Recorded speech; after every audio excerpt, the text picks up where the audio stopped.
Hello everyone, back to my channel. তোমরা সব কেমন আছো? আশা করি ভালো আছো। আমরাও আলহামদুলিল্লাহ ভালো আছি।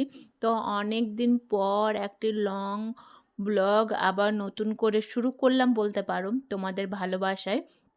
এবার কিন্তু সত্যি বলছি, তোমাদের ভালোবাসা কিন্তু আমার অনেক দরকার, অনেকখানি যেটা বলা যায়। প্রচুর পরিমাণে তোমাদের ভালোবাসা এবং সাপোর্ট দুটোই কিন্তু চাই। ও জন্যেই আশা নিয়ে ভরসা নিয়ে আবার নতুন করে ব্লগ শুরু করেছি। দেখা যাক তোমরা কতটা আমাকে ভালোবাসা দিয়ে আমাকে মন ভরাতে পারো। তো এই যে দেখতে পাচ্ছ ফ্লিপকার্টে যেগুলো আমাদের প্রত্যেক মাসে দরকার, সেগুলো কিন্তু আমি আজকে ফ্লিপকার্টে অর্ডার দিয়েছিলাম বলতে দুদিন আগে। দেন আজকে এসছে। আর দিয়েছিলাম এই যে চুলের কিছু খাবার যেরকম ওর হেনাটা দিয়েছিলাম, আর রিচ কালারটা দিয়েছিলাম। তো সমস্ত আমার ফ্লিপকার্টে মালগুলো চলে এসছে, তাই তোমাদের সঙ্গে একবার শেয়ারও করে নিলাম। তো সবাইকে জানাই নতুন বছর তো আজকে 10 তারিখ তো হয়েই গেছে। নতুন বছর যেহেতু আমি আবার নতুন করে ব্লগ শুরু করছি, তো সবাইকে হ্যাপি নিউ ইয়ার। আমার হ্যাপি নিউ ইয়ার, ছোটো বড় সবাইকে হ্যাপি নিউ ইয়ার জানালাম। আর এই যে দেখতে পাচ্ছ চিরুনিগুলো বেশ অনেক খানিকটা ময়লা হয়েছে, নোংরা হয়েছে। সেই চিরুনিগুলো আজকে পরিষ্কার করব। তো চলো কিভাবে পরিষ্কার করে সেটা তোমরা দেখতে থাকো। আমি এই চিরুনি ম্যাক্সিমাম 1 সপ্তাহ হলে তো খুবই ভালো। 1 সপ্তাহ কখনো কখনো হয়ে ওঠে না, বাট কখনো কখনো করতে হয়, কারণ চিরুনি সবসময় ক্লিন পরিষ্কার করা থাকলে না দেখতে সুন্দর লাগে, চিরুনি আঁচড়ানোর সময় ভালো লাগে। আর অবশ্যই কিন্তু আমাদের সব জিনিস খুব পরিষ্কার পরিচ্ছন্ন করে রাখাটাই উচিত। তো কাজের ক্ষেত্রে সেটা হয়ে ওঠে না কিছু সময়ের কারণে। তো চেষ্টা করি 10 থেকে 15 দিন, বা খুবই যদি না হয় 1 মাস তো অনেকটাই লং হয়ে যাচ্ছে। তো চেষ্টা করবে 1 সপ্তাহ যদি না হয় 10 দিন 15 দিনের মধ্যে কিন্তু চিরুনিগুলো ক্লিন করা বলতে তুমি শ্যাম্পু ব্যবহার করতে পারো, তারপর তুমি যে সাপেতগুলো ব্যবহার করতে পারো। আমি শ্যাম্পু দিয়ে ব্যবহার করি বা শ্যাম্পু দিয়ে, যখন যেটা হাতের কাছে পাই।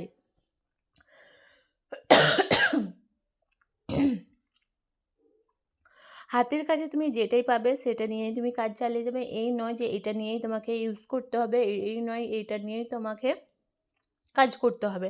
দেন কথার শেষে হলো, আমার সমস্ত কাজ করার পর ভাবলাম যে না, আমার একটু মুখের একটু স্কিন কেয়ারটা দরকার। তো যেহেতু শীত আমরা খুব ভালোবাসি, শীতের রোদটা খুবই খারাপ জানো তো। শীতের আমাদের অবশ্যই সানটা অনেক ভালো লাগে, কিন্তু এই সানটা অনেকক্ষণ থাকলে না আমাদের যে গ্রীষ্মের রোদে যে কাজ করা হয় সেই সানটা থেকে শীতের সানটা অনেক ডেঞ্জারাস হয়। কারণ তুমি এখন রোদ্রে বসে থাকতে ভালো লাগবে, কিন্তু সেই রোদটা না তোমার শরীরে অনেকখানি ট্যান ফেলে দেয়। তো চেষ্টা করবে সানস্ক্রিন ইউজ করা। তো সানস্ক্রিন ইউজ করা, সত্যি কথা বলতে গেলে মধ্যবিত্ত ঘরে সবসময় এই সানস্ক্রিন তুমি ধরে নাও একবার কিনে নিলে, তারপর হয়তো তোমার শেষ হয়ে গেছে, আর কিনবো করে কেনা হচ্ছে না। আমার ভাই পরিষ্কারভাবে বলতে পছন্দ করি। তো তাদের ক্ষেত্রে বলবো, আমারও হয় কখনো কখনো এরকম, এই নয় যে আমার হয় না। তো সেজন্যই পরিষ্কার পরিচ্ছন্ন করা কথা বলতে ভালোবাসি। তো যখন দেখবে যে হাতের কাছে সানস্ক্রিন নেই, তখন একটাই কাজ করবে, এটাও কিন্তু ভালো তোমার টেন রিমুভ করার জন্যে ভালো কাজ করে এই ফেস প্যাকটা। কাঁচা দুধ নেবে, যে কোনো দুধ নিতে পারো, তুমি গরুর দুধ নিতে পারো বা ডায়েরির দুধও নিতে পারো। গরুর দুধে বেস্ট ভালো রেজাল্ট দেয়। তো গরুর দুধ যদি নাই থাকে, সব বাড়িতে যে গরুর দুধ থাকে এমনটা তো নয়, যদি না থাকে তাহলে ডায়েরির দুধও নিতে পারো। দেন তারপরে ওই হলুদ নেবে, বেসন নেবে, ওই 3টে উপকরণ নিয়ে, আর চালগুড়ি আটা ভীষণ ভালো তোমার টেন রিমুভ করা, তোমার ব্লিচে কাজ করে খুব ভালো এটা মুখে ফেস প্যাক কাজ করে এটা। আর আমি মুখে ফেস প্যাকটা লাগিয়ে নিয়েছি, আর এই কাজগুলো আমি করে নিচ্ছি, কারণ ফেস প্যাক তো শুকোতে তো একটু টাইম লাগবে। তো মুখে লাগিয়ে তুমি সমস্ত বাইরে কাজ করে নিতে পারো। এখন যে গ্রীষ্মকাল, তা না যে তুমি ঘেমে টেমে যাবে। তো চেষ্টা করবে 10 থেকে 15 মিনিট মুখে ওগুলো রাখা। তারপর ক্লিন জল দিয়ে ভালো করে ধুয়ে নেবে। প্রথমে মাসাজ করে নেবে, তারপর কিন্তু ক্লিন জল দিয়ে ধুয়ে নেবে। আর দেখো চিরুনিগুলোও কিন্তু আমি পরিষ্কার করে নিয়েছি একটি ব্রাশের দ্বারাতে, দেখতেই পেয়েছো তোমরা। সেই ব্রাশে দ্বারাতে ক্লিন করে আমি একটু হালকা রোদ আছে, এই রোদের মধ্যে কিন্তু চিরুনিগুলো দিয়ে দিলাম, যাতে ভালো করে জলটা ঝরে যায়। তারপর কিন্তু চিরুনিগুলো তুলে ফেলবো। তো দেখতেই পাচ্ছ কত সুন্দর লাগছে, তাই না বলো? আর এরই মধ্যে বলে থাকি, প্লিজ তোমরা বন্ধুরা আমাকে সাপোর্ট করো, তোমাদের ভালোবাসা আমার ভীষণ দরকার, ভীষণ প্রয়োজন। তো প্লিজ বেশি করে আমাকে একটু সাপোর্ট করো, ভালোবাসা দাও। তোমাদের ভালোবাসা না পেলে সত্যিই আমি অনেক কষ্টে ব্লগ বানাই, কারণ অনেক কষ্টের মধ্যে তোমাদের ভালোবাসা পেয়েছি বলেই আমি আবার নতুন করে শুরু করলাম। দেন সন্ধ্যের সময় দেখতে পাচ্ছ একটু পার্লারে চলে এসেছি, কারণ বিয়ে বাড়ি আছে। তো বিয়ে বাড়ির জন্যে হালকা একটু, বেশি কিছু করব না, হালকা থ্রেডিং করে নেব আর চুলটা একটু কেটে নিয়েছি, ব্যাস। দেন গায়ে হলুদের অনুষ্ঠানে চলে এসেছি। এইটা কিন্তু সকালবেলায় ছিল, হ্যাঁ। তো লাইটিং ছিল, কারণ যেহেতু একটু ছায়া ছিল, তো তো একটু লাইট ছিল। গায়ে হলুদ এখনও তত্ত্ব নিয়ে আসেনি, বাট আসবে। মানে সামনেটা সাজিয়ে এরকম ডেকোরেশনটা বেশ সুন্দর লেগেছে। এরকম ডেকোরেশন নতুন নতুন যাদের বিয়ে হচ্ছে এখন, তাদের কিন্তু এই ডেকোরেশনগুলো প্রত্যেকটি বিয়ে বাড়িতে দেখতে পাচ্ছি। এই ডেকোরেশন নতুন একটি টেকনিক বেরিয়েছে বলতে গেলে। এগুলো কিন্তু আমাদের বিয়ের সময় এরকম ছিল না, থাকলে তো অবশ্যই করতাম। এখন নতুন কিছু দেখে মনে হচ্ছে আবার আমাদের বিয়ের টাইমটা মিস করছি, যে কত কিছুই না আমরা মিস করে মানে করা হয়নি, এরকমটা মনে হচ্ছে। তো চলো, যত দিন যাচ্ছে তত নতুন নতুন কিছু সিস্টেম আইটেম বেরোচ্ছে। তো যখন আমার বেবিদের, আমার বাচ্চাদের যখন বিয়ে হবে, তাদেরও দেখবি এর থেকে দ্বিগুণ বেশি মানে অনেক কিছু বেরিয়ে যাবে। তো সেই স্বপ্নগুলো আমার মনে হয়, যে স্বপ্নগুলো আমাদের মানে সময় ছিল না বা হয়নি, তখন এর থেকে যখন আমার বাচ্চাদের বিয়ে হবে, তখন এর থেকে দ্বিগুণ আরও বেশি সুন্দর হবে। তখন সেই স্বপ্ন তখনকার পূর্ণ করা হবে, এরকম একটি ব্যাপার। তো এই আর কি। আর এই যে কেমন লাগছে ডেকোরেশনটা গায়ে হলুদে, অবশ্যই তোমরা কমেন্টস করে বলো। তোমাদের কমেন্টস আমার সত্যি অনেক ভালো লাগে। আমার মেয়ের এই রিসেন্ট যে একটি মিনি ব্লগ বলবো না, মিনি ব্লগ জাস্ট ছেড়েছিলাম। মানে মনটা ভেঙে গিয়েছিল যে ইউটিউব থেকে চলে যাব, ইউটিউব ছেড়ে চলে যাব। কারণ অনেক ভালোবাসা, অনেক দিন তো ছিলাম, ভালোবাসা হয়তো সেরকম পাইনি বলে ভেবেইছিলাম যে ইউটিউব ছেড়ে দেব। দেন এমনি মনে হলো যে দেখি একটি ছেড়ে দেখি, অনেক দিন তো দিইনি। তো আমার মেয়ের একটি 10 হাউস একটু ভিডিও ছেড়েছিলাম, বেশ দেখছি ভালোই ভিউস এসছে। তো আশা করব এরপর থেকে আমার ভালো ভিউস আসবে, সাবস্ক্রাইব বাড়বে, ওয়াচ টাইমও বাড়বে। সেই আশা রেখেই, সেই আকাঙ্ক্ষা রেখেই আবার নতুন পথ ধরলাম বলতে পারো। ইউটিউব ছেড়ে চলে গেছিলাম, আবার ইউটিউবে ব্যাক করলাম। তো আমার থাম্বনেল টাইটেল দেখে বুঝতেই পারছো। অবশ্যই তোমাদের আমার